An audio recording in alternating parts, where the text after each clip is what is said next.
So thank you all very much. It's a wonderful evening tonight, and I will call this council to session. Mr. Clerk, roll call. Ms. Santa Cruz. This whole bloody day. Here. Mr. Cunningham. Here. Mr. Durham. Mrs. Lee. Here. Mr. Fimbres. Here. Mr. Kozaczyk. Here. Mayor Romero. Here, and Mr. Durham is absent, excused. Invocation and Pledge of Allegiance. The invocation will be given by Ana Marrufo, staff member for the City Clerk's Office.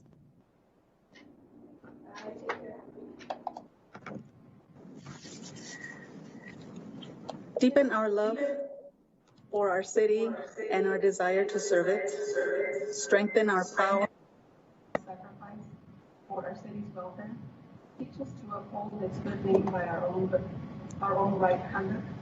Cause us to see clearly that the well-being of our city is in the hands of all its citizens. Amen.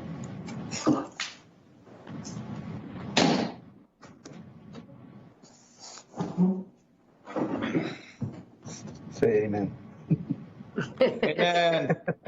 Amen. We had not heard, we didn't hear it all, so I'm so sorry, Emma. Thank you so much for that beautiful thought. It was a very good prayer, Your Honor. I know, I bet. Item 2B. Appointments to boards, committees, and commissions. City Manager's Communication number 333, dated October 20, is received into and made part of the record.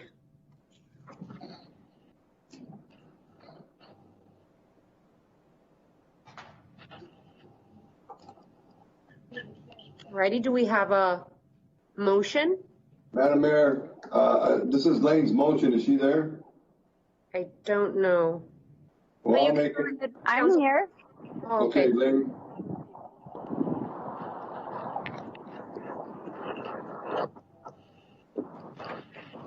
Council member, I don't know if you have your motion in front of you. Yes. So I guess my motion for my appointment, I kind of have, I sent another one this evening, so I'm not sure if I should include that one. But the one prior was that myself and Councilmember Durham would like to nominate Michael Edmonds to the Commission on Equitable Housing and Development. Mr. Edmonds actively engages with our communities in a variety of ways, more recently as a Move Tucson ambassador. He is also the president of the Tucson House President's Council and brings lived experiences and a desire for practical action to the commission. Thank you, Council member. There's also appointment to boards, committees, and commissions. Mr. Councilmember Fimbres, can you? Yes, Madam Mayor, I'll move to approve the appointment of Rosemary Bright to the Design Review Board and the appointment of Ricardo D. Hernandez and Camelia Solano Juarez to the Metropolitan Education Commission. Second. There's a motion and a second. I would like to first and foremost thank Rosemary Bright, Ricardo Hernandez, and Camiliano Juarez for your willingness to serve the city. Is there any discussion on this motion? Hearing none, all those in favor indicate by saying aye. Aye. Aye. Aye. Any opposed? Motion carries. Are there, we just did personal appointments. Any other personal appointments to be made at this time? Hearing none, let's go to item 3. Mayor and Council report, summary of current events. City Manager's Communication number 334, dated October 20th, is received into and made part of the record. This time has been scheduled to allow members of the Mayor and Council to report on current events. These are to be current events or activities within the community, not position statements on policy issues. Does any council member have anything to report at this time? If there are, what I'll do is I'll start with Ward 1 and then take it down the line.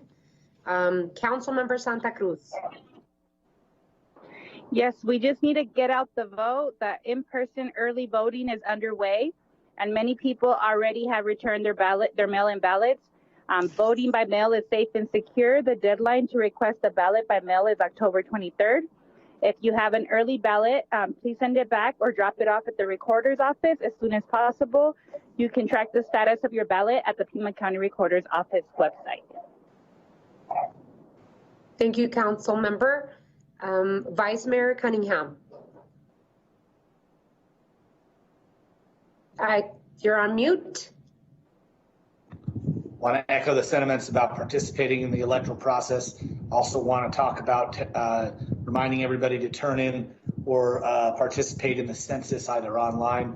And finally, if you have been in a public area, if you are feeling a cough, if you have a friend who got sick, whatever the reason, there are multiple testing sites available in Tucson to be tested for COVID-19. We have them there for you, and don't even hesitate to take advantage of that service. It gives you peace of mind, but it also gives, if you are one of the people that's unfortunately contracted COVID-19, at least you can get an early diagnosis to start your treatment process early. So there's so many different things. I can't stress enough for people to get tested as much as possible. Right on. Councilwoman Lee.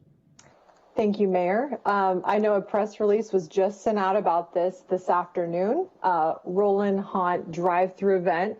Our office is always really excited about the Boo Bash that happens at Lincoln Park in Ward 4 every year, and we're sad to not be able to gather in person with the community and have fun as usual this year, but also not at all surprised at how brilliantly Parks and Rec has adapted to provide a really great event for the community. So the Roland Haunt drive-through event is going to be happening at the Tucson Rodeo Grounds at 4823 South 6th Avenue, Saturday, October 24th from 4 to 7 p.m. Halloween treats, costumes, and characters for the kids. And I don't know, Tim, maybe adults as well. I don't know. And photo opportunities. So just really excited that there's going to be a community event for the upcoming Halloween festivities. Everyone is asked to remain in their vehicles, so precautions are going to be taken. So I'm really proud and grateful for Parks and Rec for their quickly adapting and providing a great community event. So mark your calendars. We will definitely be participating. And our final virtual town hall event for Ward 4 will be happening on October 28th from 5:30 to 6:30 p.m.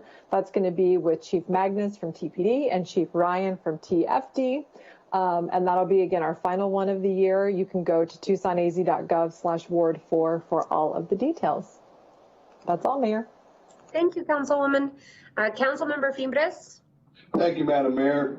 And Madam Mayor and the City Manager, Mike Ortega, will be joining me in getting flu shots on Wednesday, tomorrow, October 21st, at the Teresa Lee Clinic, 1493 West Commerce Court. We welcome all people to come there. From 4 to 5 p.m., flu shots will be given as part of the Mayor and Council's effort to encourage the good citizens of our community to get a flu shot. I am thankful for the Board of Supervisors and Mr. Chuck Huckleberry, the County Administrator, for allowing us to have this service for the residents of our great city. I encourage you all to get a flu shot and avoid any potential illnesses tied to the current health pandemic. Also, to echo what Nikki Lee just said, on Saturday, October 24th from 4 to 7 at the Tucson Rodeo Grounds, 4823 South 6th Avenue in Ward 5, the City of Tucson Parks and Recreation is hosting the drive-through Roland Haunt event.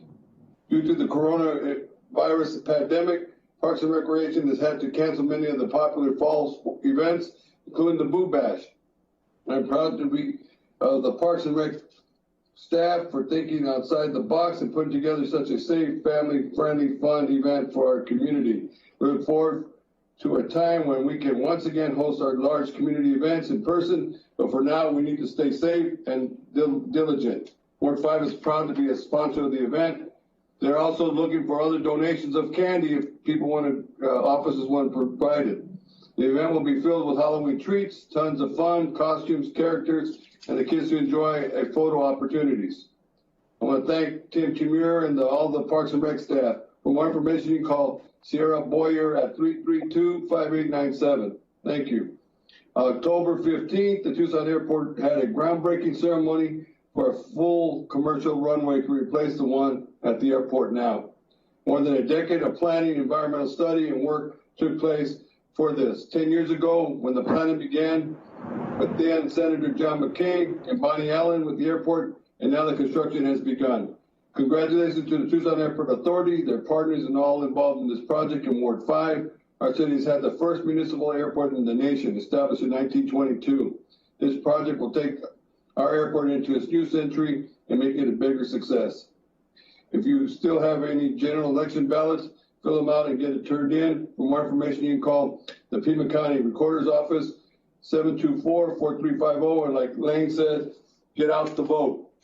And today, Madam Mayor, I know you're going to speak about Richard Elias, his colleague, but I know Albert Elias is also present, and he's the older brother of Richard, and I'd like to have him say a few words about the ceremony today. Albert, are you on? Thank you, Councilmember Fimbres, and I want to just, on behalf of Richard's wife, Emily, and his daughter, Luz, express my appreciation to all of you for participating and supporting in the renaming of the Mission Library for Richard. You know, he loved to learn, and as youngsters, we learned that a library is a great place to hang out, and I think naming the Mission Library after Richard is very appropriate. So I want to just express my appreciation for that and encourage all of you to remember Richard in a way that encourages each and every one of us to be a lifelong learner. Thank you.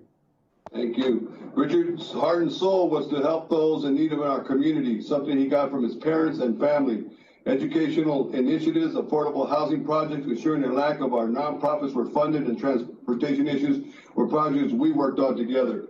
And Madam Mayor, your words were so profound this morning. I thank you for representing the city of Tucson in this great celebration of honoring Richard Elias, our friend and supervisor and chairman of the board. Thank you, Madam Mayor. That's all I have. Thank you, Councilmember Fimbres. Councilmember Kozachik. Yeah, I was just 3:12 this afternoon while we were talking about the 911 center, something like 10,000 miles away from here. The space capsule OSIRIS-REx made contact with asteroid Bennu. The reason that's important to the city of Tucson is that that project was really spawned on the U of A campus about 4 years ago. The thing is going to bring anywhere from 1 to 4 pounds worth of asteroid dust and debris back to the Earth, and it'll be here in about 3 years. But it's just a very cool project that the U of A was really instrumental in getting up and off the ground, and it's heading back to Earth now. So just wanted to give the U of A kudos for really being the spearhead on that. Thank you so much. I'd like to just continue on the comments that Councilmember Fimbres made. Last council meeting, Mayor and Council voted on really passing the deeds of the Mission Library over to Pima County so that Pima County can invest about $5 million in updates and rename it after our colleague and my wonderful friend, Richard Elias. So today, the chairman of the Board of Supervisors, Ramon Valadez, the Board of Supervisors, and Chuck Huckleberry invited myself and other council colleagues. Councilmember Fimbres was there, Council Member Santa Cruz, as well as Mr. Ortega, Albert Elias, and my staff, as well as others, to really pass on the deed of Mission Library to Pima County, and become a partner with Pima County as the city of Tucson to rename the Mission Library the Richard Elias Library. And I read into the record something that was written by Keith Bagwell and the staff of Supervisor Richard Elias, but it was read also on the floor of the House of Representatives by Congressman Grijalva. It was also read on the floor of the House of Representatives of the state by Representative Andres Cano. And I wanted to read it into the record of the Board of Supervisors. And right now, what I'd like to do is also read it into the record for my colleagues and the audience to enjoy. And so it goes. Mr. Speaker, I rise today in actually it's Miss Speaker. Miss Speaker, I rise today in recognition of Pima County Supervisor Richard Elias for his dedication to our community. Richard sadly passed away suddenly and unexpectedly on March 28, 2020. Richard was a fifth-generation Tucson native with an unmatched love for Southern Arizona, its people, and its environment. His parents, Albert M. Elias, a strong supporter of labor and a community leader, and Viola Blaine, instilled a set of values that guided Richard in his professional and personal life. Those values included compassion and a dedication to serving others. Richard represented Pima County District 5 since his appointment to the seat in 2002. Prior to that, he worked for Pima County, Chicanos por la Causa, and the city of South Tucson, where he advocated for affordable housing and working families. He graduated from the University of Arizona with a degree in history, and Richard was always drew upon his heritage and storytelling to provide a more holistic perspective to issues. He was a proud steward of the Old Pueblo. During his public service career, Richard was never afraid to take a stand, even if it meant standing alone. Richard spoke his truth to power as a lifelong progressive Democrat. While he was principled in his beliefs, he never shied away from a difficult conversation. He earned the respect of his colleagues on both sides of the aisle. For over 18 years, Richard was a steady force on the Pima County Board of Supervisors, where he left a large footprint.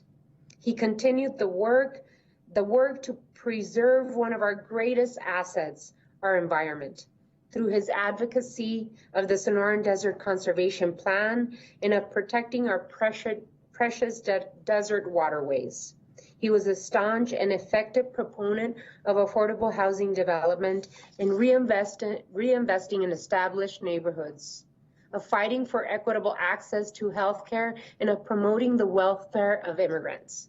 He, like his dad, was a union man at heart, and he fought stridently for the rights and values of working families. Richard spent his last days working tirelessly to address the COVID-19 pandemic in Pima County. May it serve as a reminder that for Richard, the well-being and safety of his constituents was always his priority. Our community has lost a kind, generous soul and a fighter for social justice, the environment, and working people. I submit this statement with great sorrow at the life of a lifelong friend and someone who understood the complexities of devoting a life to public service. My condolences are with his wife, Emily, and daughter, Luz, the rest of his family, staff, friends, co-workers, and colleagues, and extended community during this difficult time. May we all continue to be inspired by Richard's tireless work and take his creed as our own. Resist. Much love. Thank you so much for obliging me with this time. I'm looking forward to the time where we do groundbreaking and open up those the doors to the Richard Elias Library. With that, I'd like to move to item 4. City Manager's Report, Summary of Current Events.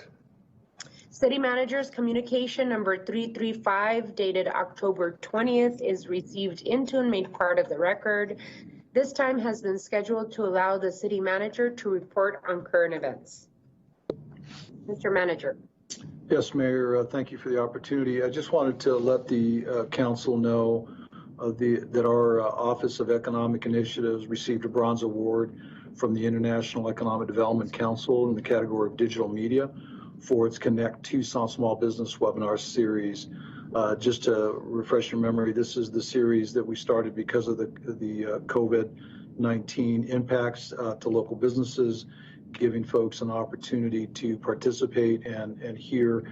They've been weekly. We've actually held 26 webinars to date and counting. So I just wanted to give a quick shout out to our economic initiatives team, Barbara Coffey and Kevin Burke and Mike Chakowski. They did a great job of putting that together and have been now recognized by the International Economic Development Council. That's all, Mayor. Thank you for the opportunity. Thank you so much, Mr. Manager. We now go to item 5. Liquor license applications report from City Manager. City Manager's communication number 336 dated October 20th is received into and made part of the record. Mr. Clerk, please read the liquor license agenda. Your Honor, on this evening's liquor license agenda under item 5B, we have 3 requests for new license. Under item 5C, we had 1 request for special event. That application has been withdrawn. An appropriate motion would be to forward items 5B 1 through 3 to the State Liquor Board with a recommendation of approval. So moved, Your Honor. Thank you. Do I have a second? I'll second. So there is a motion and a second. Any further discussion? Hearing none. All those in favor, please indicate by saying aye. Aye. Aye. Any opposed? Motion carries. And Mr. Clerk, item C, which is special events, you had said that this item has been withdrawn? Yes, Your Honor. Okay, good. I just wanted to make clear. Item 6. Call to the audience. At this time, the public is allowed to address the mayor and council on any issue except for items scheduled for a public hearing at this meeting. Speakers are limited to 3-minute presentations. Call to the audience is scheduled to last for no more than 30 minutes. Pursuant to the Arizona Open Meetings Law, individual council members may ask the city manager to review the matter, ask the matter be placed on a future agenda, or respond to criticism made by speakers. However, the mayor and council may not discuss or take legal action on matters raised during call to the audience. Mr. Clerk, do we have any speakers today? Yes, Your Honor, we have 1. 1 speaker? Yes. Okay, Christopher T. Stevens, and he is on the phone. Okay. So, Mr. Stevens, you have 3 minutes. Thank you. First, I want to thank each of you for the beautiful job that you're doing, making this a great place and a safe place to live. I'm a long-term artist in the Citizens Artist Warehouse. I've had a space in that building for nearly 20 years. And this is my business, and I'm a professional artist, and I wish to implore the mayor and city council to look into, investigate, and study the reasoning behind 25 artists, each a small independent business being evicted from a thriving workplace with no factual explanation as to why.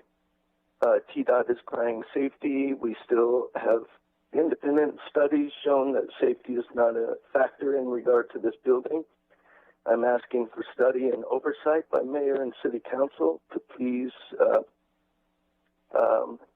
in respect to statements from TDOT that have been proven to be untrue.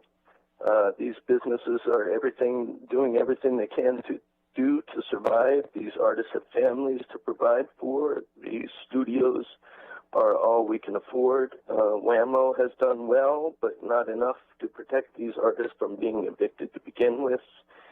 This should not be happening. This is a huge punch in the gut to these artists, their families, and the arts community as a whole. And at what cost? The Citizens Building has been a soulful treasure filled with vibrant art, performance, and activity for decades. Do not allow this eviction to continue. Please look into it in depth and see if there's a greater solution than the current practice of ousting these artists. The city of Tucson prides itself as a thriving arts and cultural destination. It is the artists who do this work that brings us vibrancy. We need these locations.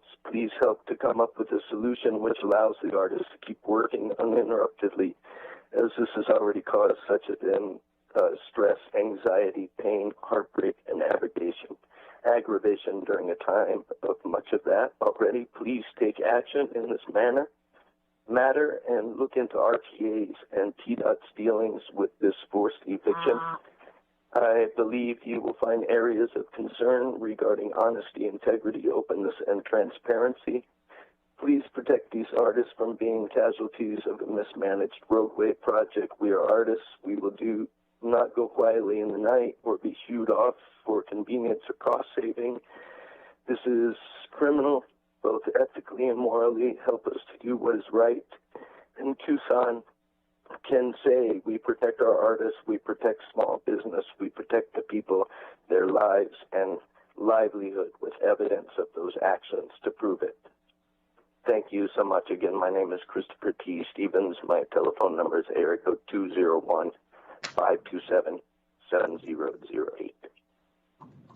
Thank you, Mr. Stevens. Mr. City Manager, can we make sure that we follow up with Mr. Stevens regarding this matter?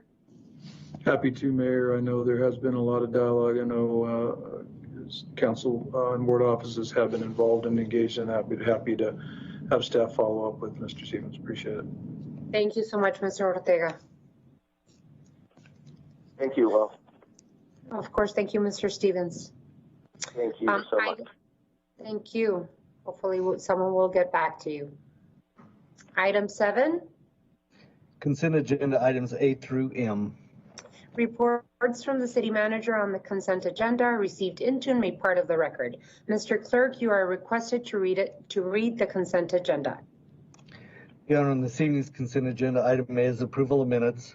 Item B is an intergovernmental agreement with Pima County for the 2020 Edward Byrne Memorial Justice Assistant Grant Program Award.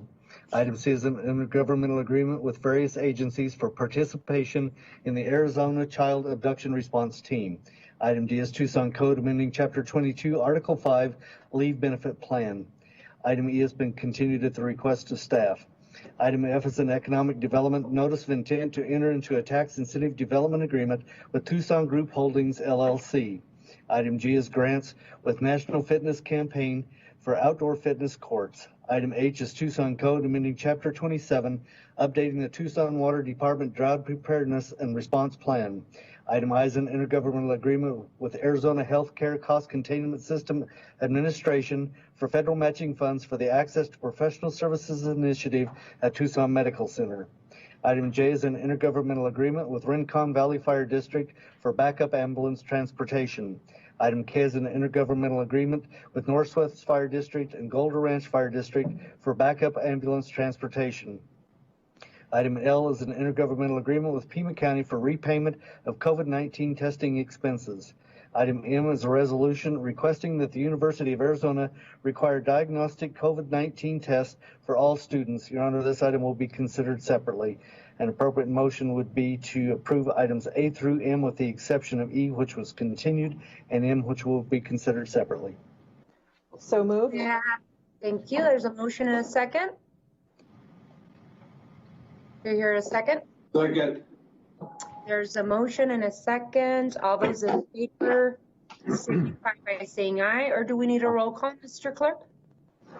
Roll call would be better, Your Honor. Alrighty, let's get a roll call then. Mrs. Lee? Aye. Mr. Kozaczek? Aye. Ms. Santa Cruz? Aye. Mr. Fimbres? Aye. Mayor Romero? Aye. Mr. Cunningham? Aye. Motion passes by a vote of 6-0. The item to be considered separately, Your Honor, was item M, the resolution requesting that the University of Arizona require diagnostic COVID-19 tests for all students. Thank you, Mr. Clerk. I requested this item be considered separately because it is important that we talk about this particular item on its own. Since the pandemic first hit the United States and Mayor and Council had to really start working immediately on this issue, trying to protect the residents of Tucson, I passed an emergency declaration. My colleagues on the council have supported us. We've been working together as a mayor and council, as a community, to bring the spread of COVID-19 down.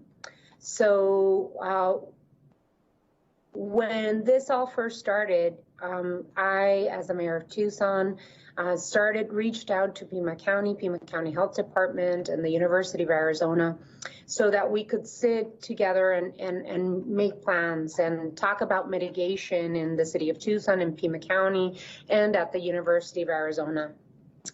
The COVID-19 situation, the pandemic, has been, a continuous learning curve, and we have learned as a community to work together, to take action together. We have worked together with the University of Arizona and Pima County for the safety of our residents. We have learned together how to best take advantage of the resources afforded to Pima County, the city of Tucson, the University of Arizona, for testing and contact tracing, for information, for mass giveaways, for you name it. We've done and coordinated as best as possible as the different jurisdictions in this region.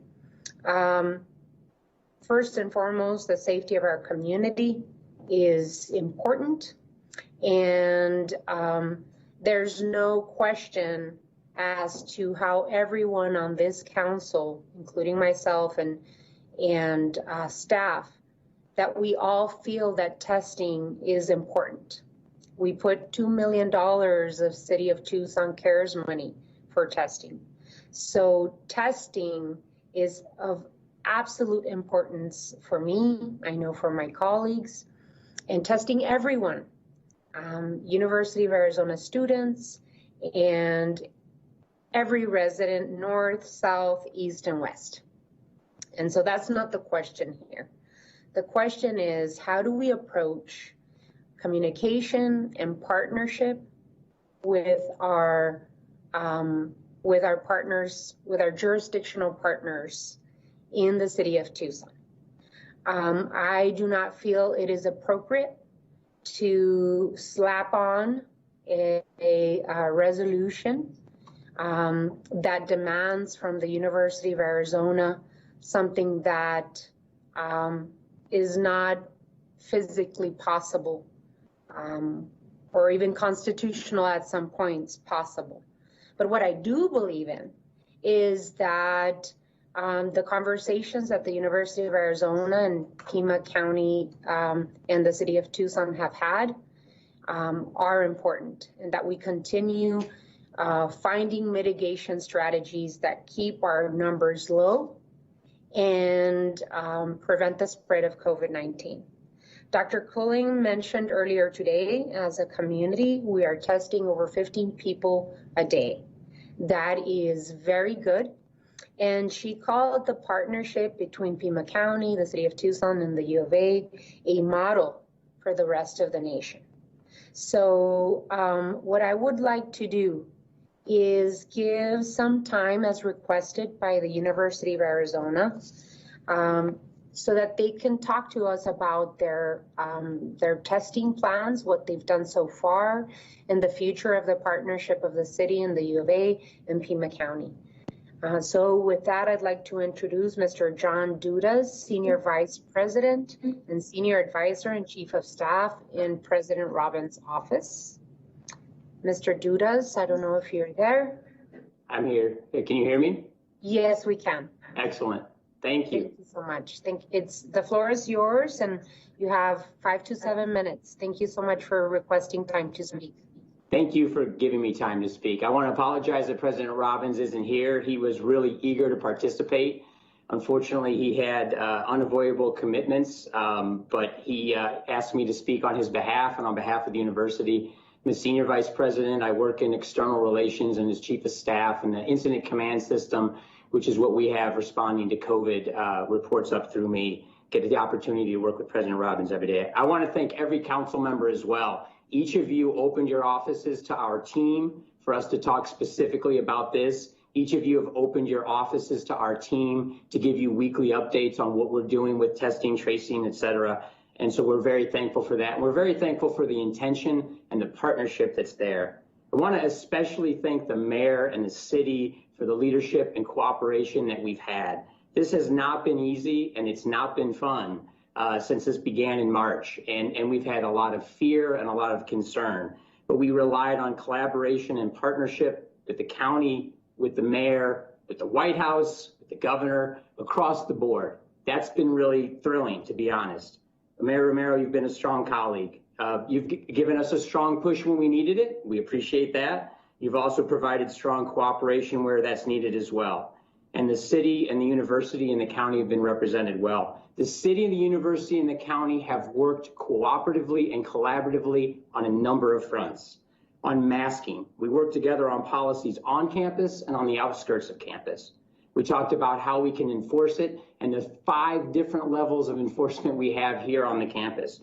We've collaborated on testing, working together with the county and the city on providing additional testing during our last testing blitz. And I want to thank Councilmember Kazachek. I want to thank the mayor and all council members for helping with the testing blitz on off-campus housing, working side by side with the testing we've been doing at the university. So I want to thank you all there. We've collaborated on nuisance law, making sure the mayor brought together the city manager, the chiefs of police at the university, the chief of police in the city, so that we could actually have a more effective nuisance law enforcement. And then also work together on how we communicate that to students. So we've had a number of interim suspensions and other things to make sure that if there is behavior that's improper, particularly in a COVID environment, it's been addressed. It's all been addressed in cooperation with the city and the county. And we've had collaboration on pressing private housing entities.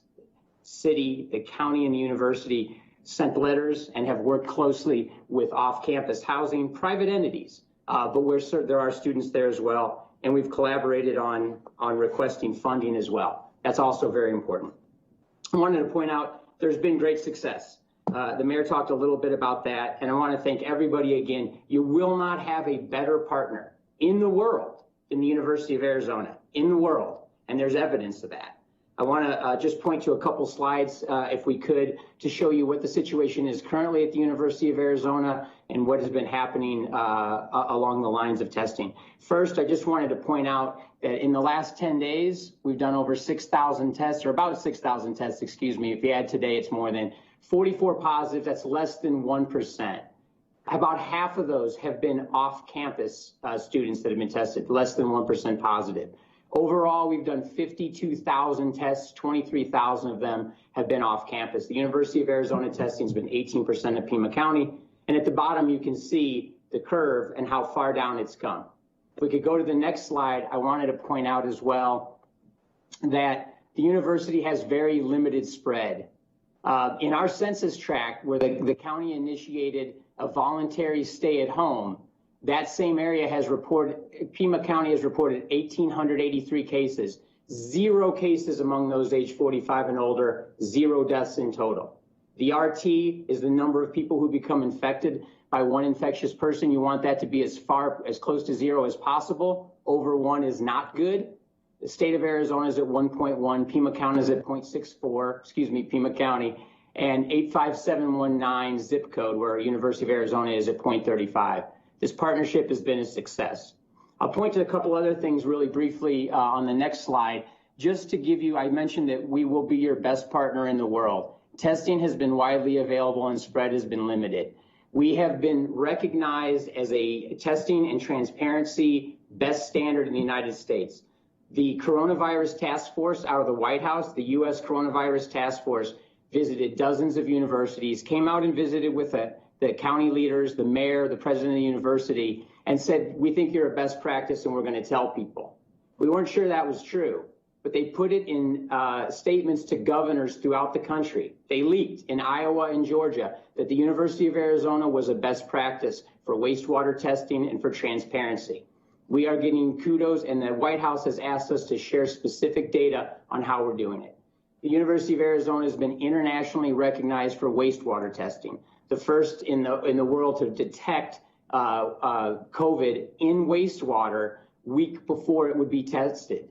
And we were able to stop that. And that has been expanded to the community in offsite places. The next slide gives us just a little bit more about testing excellence in our community partnership. If we could move to the next slide.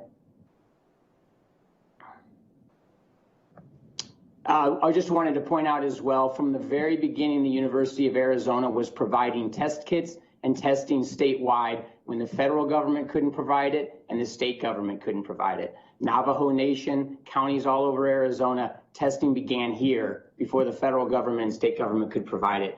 We developed one of the most accurate antibody tests in the country. It continues to be used. Our scientists are currently working on more than one highly accurate, inexpensive, quick and accessible, and easy to use test. We're working diligently to get to the $1 1-minute test. We're not there yet, but we're getting closer.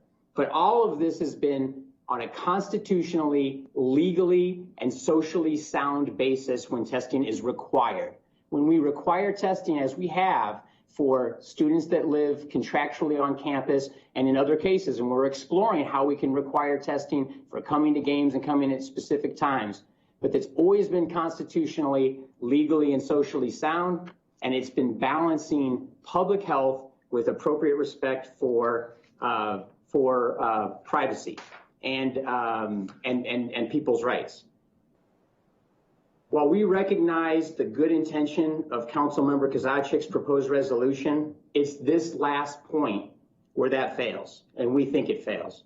This resolution should fail because a blanket requirement for testing with no consideration of constitutional or civil rights, no consideration of religious or cultural concerns being balanced with requirements to produce one's own organic material, that is not appropriate. The university struggles with that. The U.S. government struggles with that. The state government struggles with that. This resolution fails on that grounds.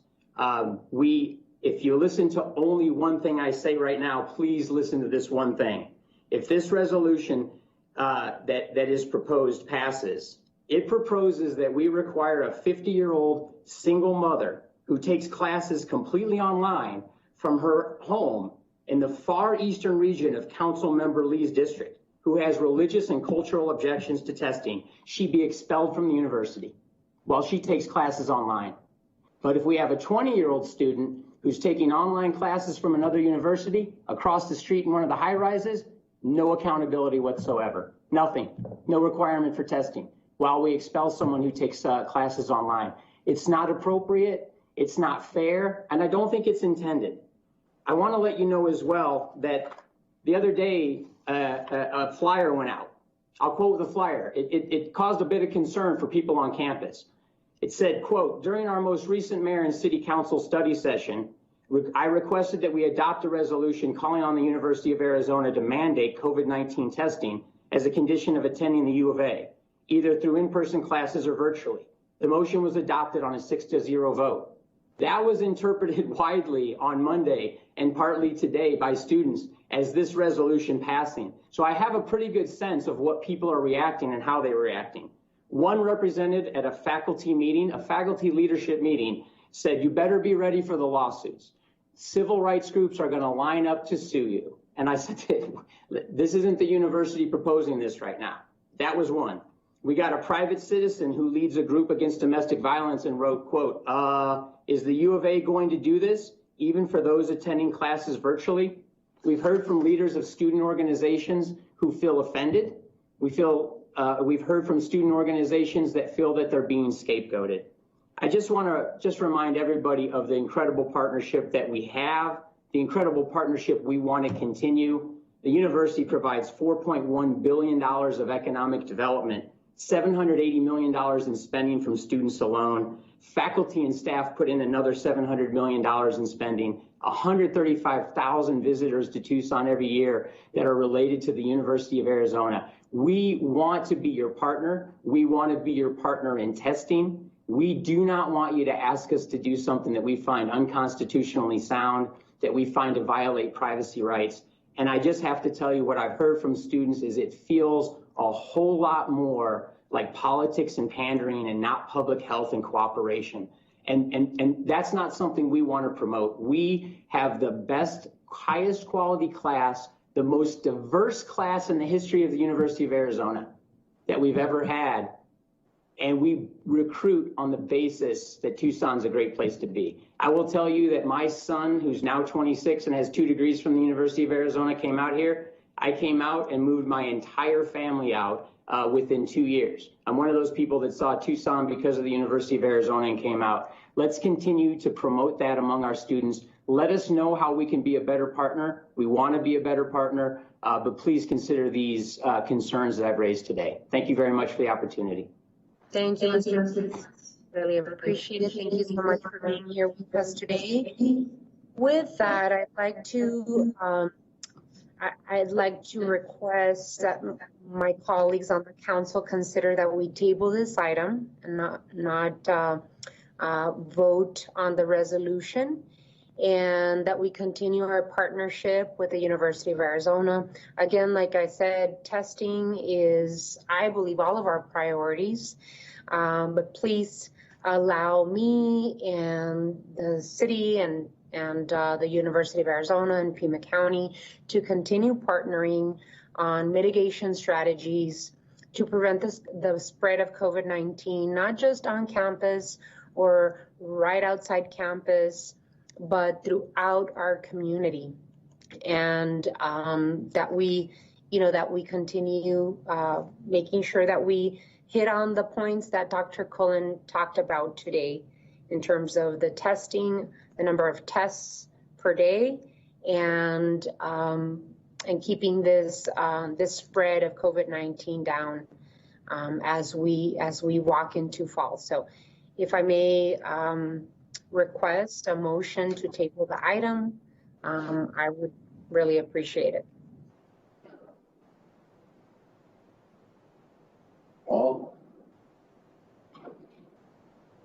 Also move. There is a motion.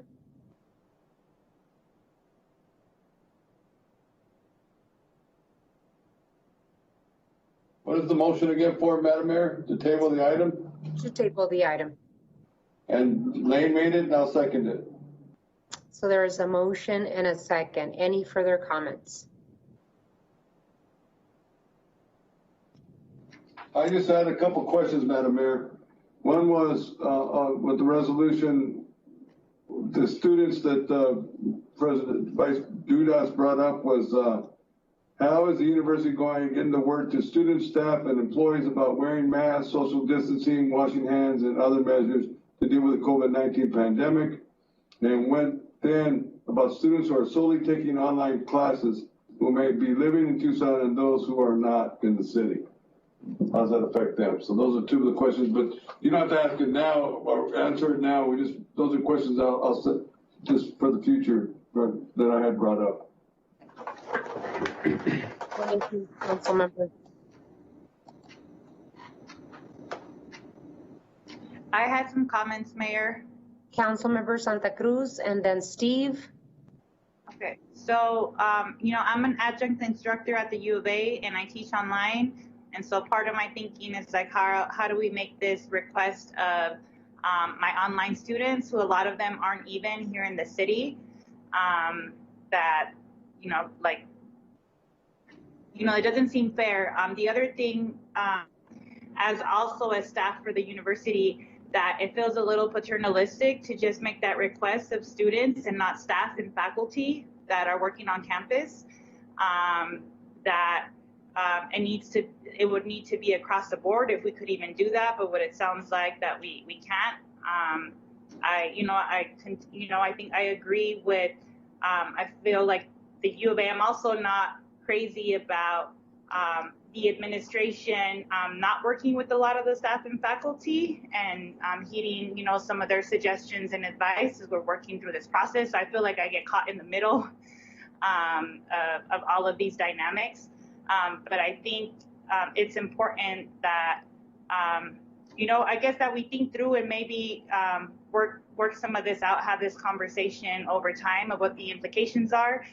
Because I'm also thinking about if we're focusing additional resources for free testing on campus and those students, that we're taking away from some of the other hardest hit zip codes, particularly in the south side of the city. So I'm also concerned about that. Thank you, Councilmember Santa Cruz. Any others? I had my hand up. Okay, Steve, go ahead. So John, it's good seeing you again. At least it was when you were on the screen. The testing graphics that you put up and that we see each week on the Monday briefings with Bobby and Rich Carmona really make the point. Students in the high rises and in the private apartments around campus, they're refusing to test at this point. They've said it to the people out doing the testing. This isn't paternalistic. It's also not pandering. It is absolutely a public health issue. The reality is that every Thursday, Friday, Saturday, you go to Dirtbags, go to Hi-Fi, go to Boxcar, go to Ben's, go to Illegal Pete's, and there are people shoulder to shoulder partying away. Some of the students are now talking about intentionally infecting, so they do feel safe traveling home. The on-campus activities have been great, John, and I've had that conversation with Rich Carmona. The problem is the off-campus. We know that Olive had 18% positivity in just the limited testing we did. We know that Hub Tucson had over 35%. We know some of the Panhellenic houses had north of 80%. So this isn't a question of pandering versus public health. It is absolutely public health. Terry Collins said it's a marvelous idea if we can work out the implementation plan. What you read part of, John, was what I put out on Sunday, and I said, look, if we can't figure this out before Thanksgiving, let's at least make sure before these students fly back into town that they have had a test within 72 hours before they re-enter this community and bring the infection back with us. Colleges and universities are doing this all over the country. It's not a constitutional issue. To me, it's really simple. If anybody watched the news last night, you saw that the COVID is exploding all over the country again. And all I'm saying is students living in this community, not somebody doing it virtually from Santa Monica or wherever, need to make sure that they are not bringing the infection back into the community. These are congregate living conditions. We jumped all over it when it was happening in assisted living facilities. And so, I mean, vote no if you think that's an unreasonable request, but I absolutely believe that working in partnership with the U of A, with the city, with the county, we can work this out. It's not a financial issue for the U of A. And it's not going to take away the opportunity for people in other areas of town to get tests, because every jurisdiction, every health authority that's involved in this has said that we've ramped up and we've got the capacity. So Europe, the cases are surging. There are 44 states in the United States right now that are rising, and in 30 of them the death rates are climbing. I'm sorry that you want to table this, but I think it makes absolute sense, and it's for the vulnerable and people living in this community that we ought to be doing this. Thank you, Steve. Absolutely agree with you. Their COVID cases are rising worldwide. Actually, as a matter of fact, Pima County is doing much better than the state of Arizona. Nobody's disputing the importance of testing, and testing students, faculty, staff, and every resident in the city of Tucson and Pima County at all. That's not the issue. The issue is that this resolution has no teeth, and it really doesn't accomplish the goal of finding mitigation strategies in partnership with the U of A and Pima County with the city of Tucson. This particular resolution doesn't accomplish that. As a matter of fact, it pushes back on the U of A instead of sitting down and having a comprehensive conversation, which, by the way, I have been having with Pima County Health Department, the county administrator, President Robbins, and others at the U of A. So not disputing anything you have said. I am also not disputing the numbers that John Dudas presented to us in terms of these numbers coming down, and the test accomplished both in students that live on campus and off campus. So That's it.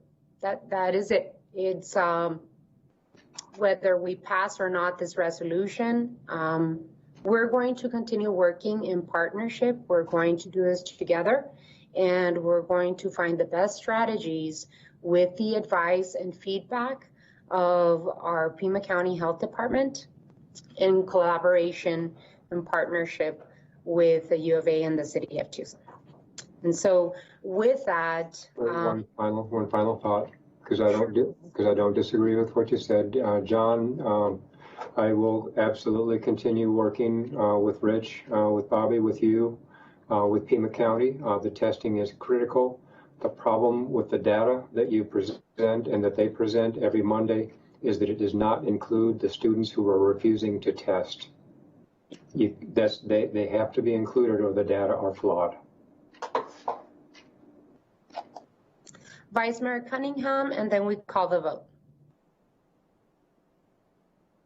You're muted, Vice Mayor.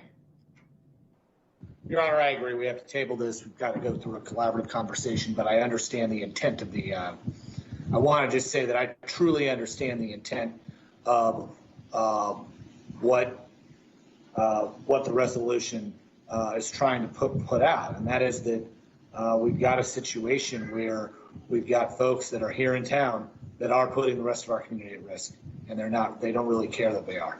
And that's the bottom line. And I think that was I appreciate that intent and I applaud that intent. I think we can probably collaborate with the U of A, come up with something that will be able to address that concern a little bit more effectively. So I'll be in favor of the tabling, and we'll just keep on churning the butter. We'll keep on doing the nuts and bolts pieces to make sure that everybody in our population is tested as much and as often as possible, and to mitigate the risk in our community. Thank you, Vice Mayor. Mr. Clerk, can you call the vote, please? Ms. Santa Cruz. Aye. Mr. Cunningham. Aye. Mrs. Lee. Aye. Mr. Fimbres. Aye. Mr. Kozaczek. No. Mayor Romero. Aye. Motions to table the item passes by a vote of 5-1. Thank you all so much. And we move on to the next item on the agenda. Item 8. Public hearing, third substantial amendment to the 2019 Annual Action Plan in response to the COVID-19 pandemic, hearing resolution number 23251. City Manager's Communication 340 dated October 20th is received into and made part of the record. Ladies and gentlemen, this is a hearing on a substantial amendment to the 2019 Annual Action Plan in response to the COVID-19 pandemic to include funding provided to the City of Tucson by the Department of Housing and Urban Development as a result of the passage of the CARES Act. This public hearing is scheduled to last for no more than 1 hour. Speakers are limited to 5-minute presentation. Mr. Clerk, do we have any requests to speak? No, Your Honor. If no, may I have a motion to close the public hearing? Madam Mayor, move to close the hearing. There is a motion and a second to close the public hearing. Any discussion? Hearing none, all those in favor signify by saying aye. Aye. Any opposed? Motion passes. Mr. Clerk, you are requested to read Resolution 23251 by number and title only. Resolution number 23251 relating to public housing, approving the third substantial amendment to the 2019 Annual Action Plan in response to the COVID-19 pandemic and declaring an emergency. What is the council's pleasure? Madam Mayor, I move to pass and adopt resolution 23251. Second. There's a motion and a second. Any discussion? Hearing none. Roll call. Mr. Fimbres. Aye. Mr. Cunningham. Aye. Mayor Romero. Aye. Mr. Kozaczek. Yes. Mrs. Lee. Aye. Ms. Santa Cruz. Aye. Resolution 23251 passes by a vote of 6-0. Item 9. Public hearing, original city zoning C158804, Vista del Norte Annexation District, 1511 East Prospect Lane, change of conditions, ordinance adoption, and amending ordinance 7286. Hearing, ordinance number 11789. City Manager's communication number 341 dated October 20th is received into and made part of the record. Ladies and gentlemen, this time and place is legally advertised for a public hearing on a request for a change of conditions for a site located at 1511 East Prospect Lane. The preliminary development plan proposes to allow the property owner to replace 4 existing manufactured homes with 4 new site-built homes. Is the applicant or representative present? Good evening, Madam Mayor. Yes, I am. Thank you. Are you, Mr. Underwood, are you agreeable to the proposed requirements? Madam Mayor, members of the council, yes, we are. Thank you so much. Really appreciate your time. This public hearing is scheduled to last for no more than 1 hour. Speakers are limited to 5-minute presentations. If not, are there any speakers wanting to speak in this item, Mr. Clerk? Yes, Your Honor. We have Ms. Bonnie Polos. Alrighty. Ms. Polos, are you present with us? Yes, I am. Can you hear me? Yes, we can, Ms. Polos. You are limited to 5 minutes. We're ready when you're ready. Thank you very much. Mayor and Council, my name is Bonnie Polis. I live at 1208 East Smoot Drive in Tucson. I am speaking tonight as a representative of the Campus Farm Neighborhood Association. You have a letter of support for this project that should have been received by all of you several weeks ago. This area is somewhat unique within the city of Tucson. We pride ourselves in being a semi-rural boundary between the city of Tucson and the foothills, being just south of the Rio River. We're a very desirable neighborhood to live in. We are in a food oasis in a city that is oftentimes has neighborhoods that are in food deserts. We have access to public transportation. We are part of the University of Arizona because of their campus farm that is here. And we believe that the removal of this annexation condition really needed to be conditioned so that the properties north of Limberlost, close to the Rio River, are not maximized in density and that there are not developments put in that are disrespectful of the county's linear park, of the campus farm, of our history within this community. We've worked with this developer as a neighborhood association since 2002. We believe that this project is an improvement over what currently exists there. And we also believe that new development can be an opportunity for improvements to infrastructure that might not otherwise occur. And that is one reason we asked for the condition on the alleyway that runs between Mr. Burns' property and Prospect Lane to be minimally improved in keeping with the semi-rural atmosphere of the area, but to make it safer for the traffic that will travel through there, as well as the pedestrians that use that access point quite regularly to get to the linear park and to the shopping that occurs at Campbell Avenue. So we'd like to register our support for this project with the conditions that you have in Exhibit A. And thank you very much for giving me this opportunity to speak. Thank you, Ms. Polos. Really appreciate your voice in this process. Any others wanting to speak, Mr. Clark? That was all the requests that we had, Your Honor. Alrighty, thank you so much. If there are no other speakers, may I have a motion to close the public hearing? There's a motion. Second. There's a motion and a second. Any further discussion? All those in favor signify by saying aye. Aye. Aye. Any opposed? Public hearing is closed. Mr. Clerk, you are requested to read ordinance 11789 by number and title only.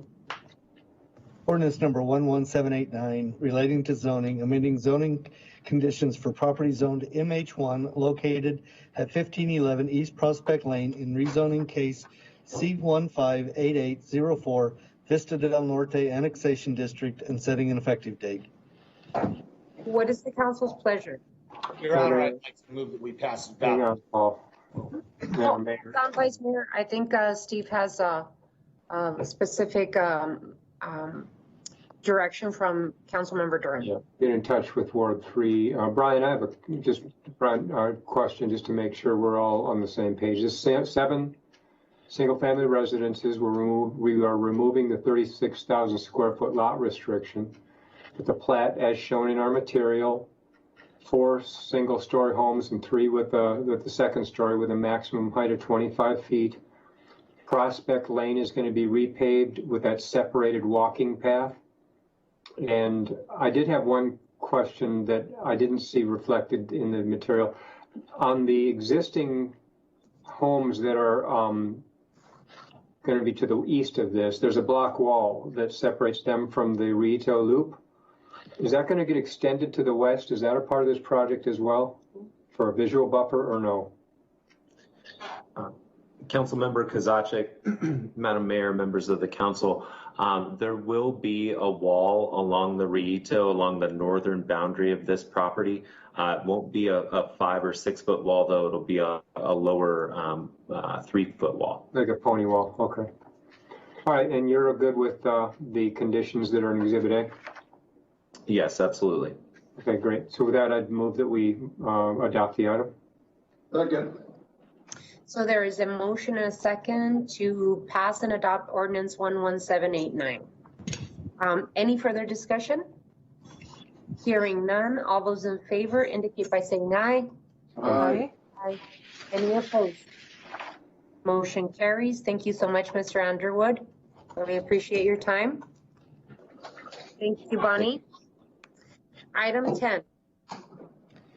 Public hearing, original city zoning C158804, Vista del Norte Annexation District, 1635 East Limberlost Drive, change of conditions, ordinance adoption, and amending ordinance 7286, hearing ordinance number 11790.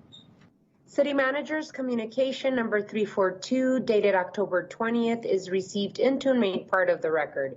Ladies and gentlemen, this is the time and place legally advertised for a public hearing on a request for a change of conditions for a site located at 1635 East Limberlost Drive. Preliminary development plan would allow the property owner to develop these parcels with 7 single-family homes, similar to the subdivision to the south. Is the applicant or representative present? Yes, I am here. This is Michael Owen. Hi, Mr. Owen. Are you agreeable to the proposed requirements? Yes, we are. Excellent.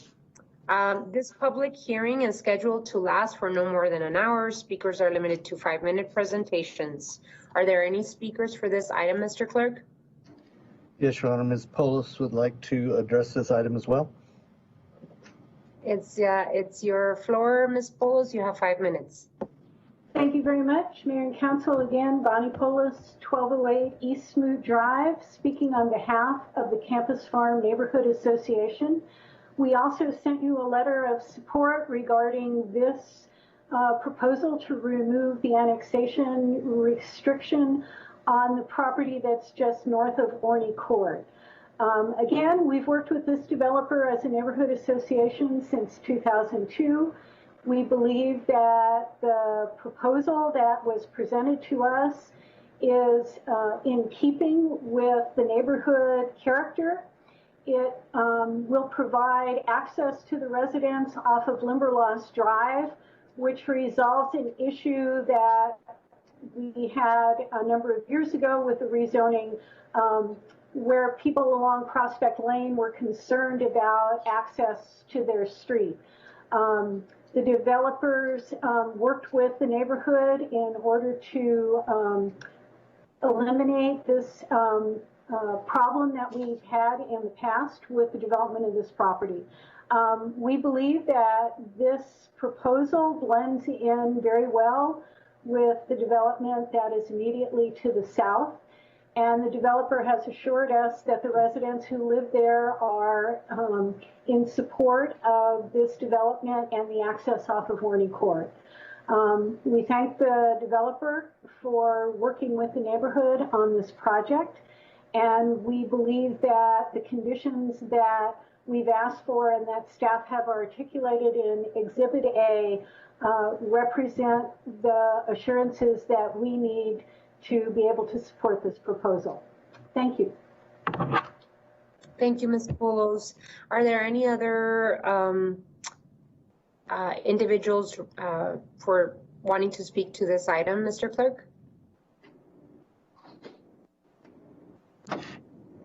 I think you said that was the only request we had, Your Honor. All right. Move to close the hearing. There's a motion. Second. There's a motion and a second to close the public hearing. All those in favor indicate by saying aye. Aye. Aye. Any opposed?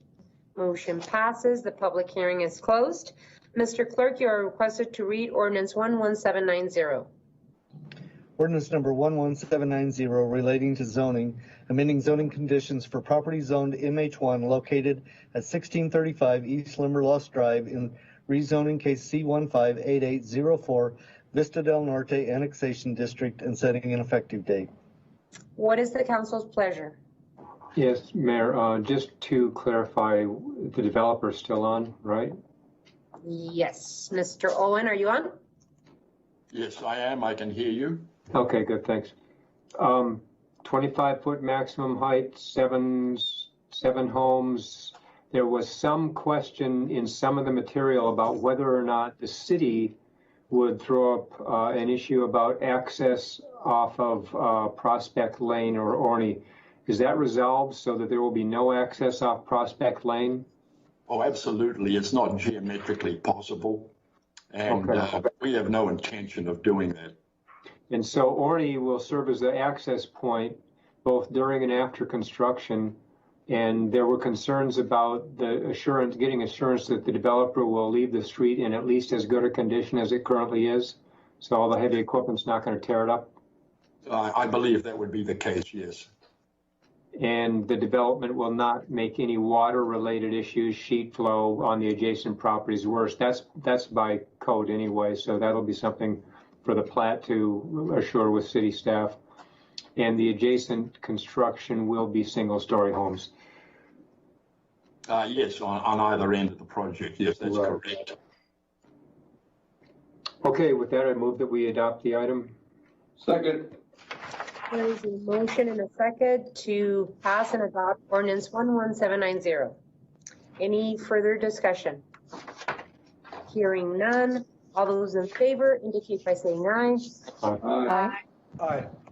Any opposed? Motion passes 6-0. Thank you, Mr. Owen, and thank you, Bonnie. For your help. Thank you, sir. Item 11. Zoning C92006 Ball Paylor House HL East Waverly Street R1 to HLR1 City Manager's Report. Ordinance adoption. Ordinance number 11791. City Manager's communication number 343 dated October 20th is received into and made part of the record. This is a request to designate the Ball Paylor House at 2306 East Waverly Street as a historic landmark. The historic landmark designation changes the zoning from R1 to HLR1 zoning. The rezoning site is located approximately 1,821 feet east of the intersection of Campbell Avenue and East Waverly. The zoning examiner and staff recommend approval of the HLR1 zoning and adoption of the ordinance. Is the applicant or representative present? I'm here, yes. Mr. Beal? No. Or it's Damien. Damien, how are you? Yes. How are you? So are you agreeable to the proposed requirements? We are. Great. Mr. Clerk, you are requested to read ordinance 11791 by number and title only.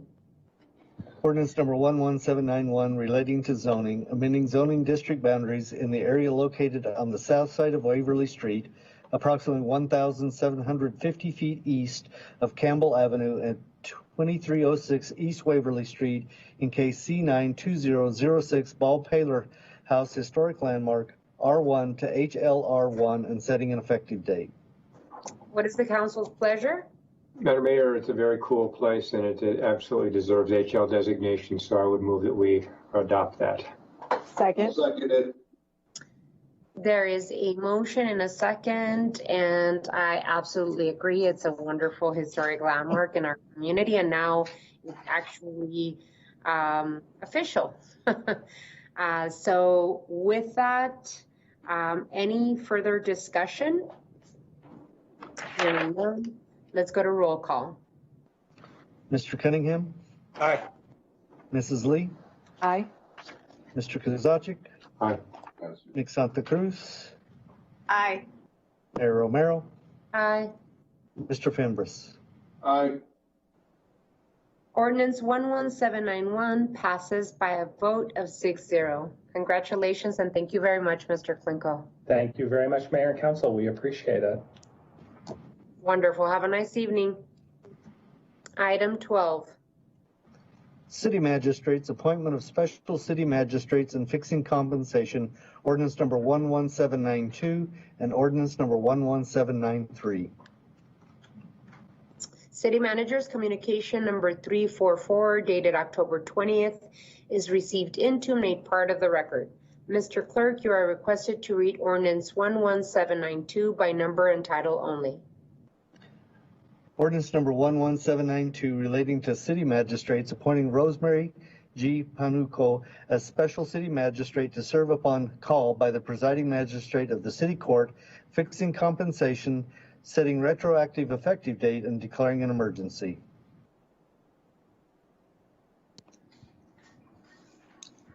What is the council's pleasure? Your Honor, I move that we pass and adopt and vote both the item and appoint our new magistrates. I'm sorry, I just clicked off the screen. Adam, I second that motion to pass ordinance 11792, naming Rosemary J. Panuco as special city magistrate, and to pass and adopt 11793, naming Sylvia R. Lafferty as special city magistrate. All righty, so there is a motion. Do I hear a second? I think Paul, I was seconding Paul's, but I was just determining what it was. So there's a motion and a second for sure on the floor, and that is to pass ordinance 11792 and 11793. Yes. All righty. All those in favor? I think we have to go to roll call, so let's go to roll call. We do, Your Honor, and I would need to read ordinance 11793 just for the record. Ordinance number 11793 relating to city magistrates, appointing Sylvia R. Lafferty as special city magistrate to serve upon call by the presiding magistrate of the city court, fixing compensation, setting retroactive effective date, and declaring an emergency. Nick Santa Cruz. Aye. Mr. Cunningham. Aye, thank you, Judge Panuco and Lafferty. Mrs. Lee. Aye. Mr. Fimbres. Yes, I want to thank the judges also and thank them for their service, but I vote yes. Mr. Kozaczek. Aye. Mayor Romero. Aye. Thank you all. Thank you for both judges for their service to our community, and congratulations. Thank you for your service.